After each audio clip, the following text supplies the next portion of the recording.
দেশের সাম্প্রতিক অস্থিরতা মোকাবিলায় গুরুত্বপূর্ণ ভূমিকা পালন করে যাচ্ছে বাংলাদেশ সেনাবাহিনী। সেনাবাহিনী প্রধান জেনারেল ওয়াকারুজ্জামানের নেতৃত্বে বাহিনীটি ৫ আগস্ট ও পরবর্তী সময়ের জটিল পরিস্থিতি দক্ষতার সাথে নিয়ন্ত্রণে আনতে সক্ষম হয়েছে।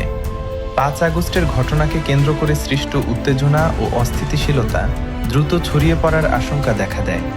তবে সেনাবাহিনীর দ্রুত মোতায়েন, সমন্বিত অভিযান এবং কৌশলগত পদক্ষেপের ফলে পরিস্থিতি ধীরে ধীরে স্বাভাবিক হতে শুরু করে। জনগণের জানমাল রক্ষা এবং আইন শৃঙ্খলা বজায় রাখতে সেনাবাহিনীর ভূমিকা ব্যাপকভাবে প্রশংসিত হয়েছে।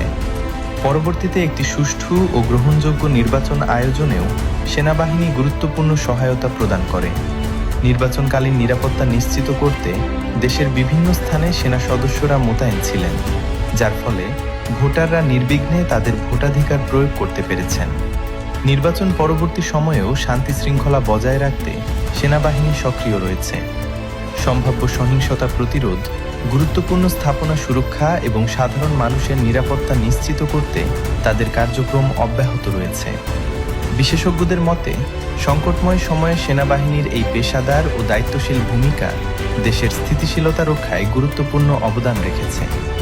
সেনাপ্রধান ওয়াকারুজ্জামানের নেতৃত্বে বাহিনীর এই কার্যক্রম ভবিষ্যতেও দেশের শান্তি ও নিরাপত্তা বজায় রাখতে সহায়ক হবে বলে আশা করা হচ্ছে।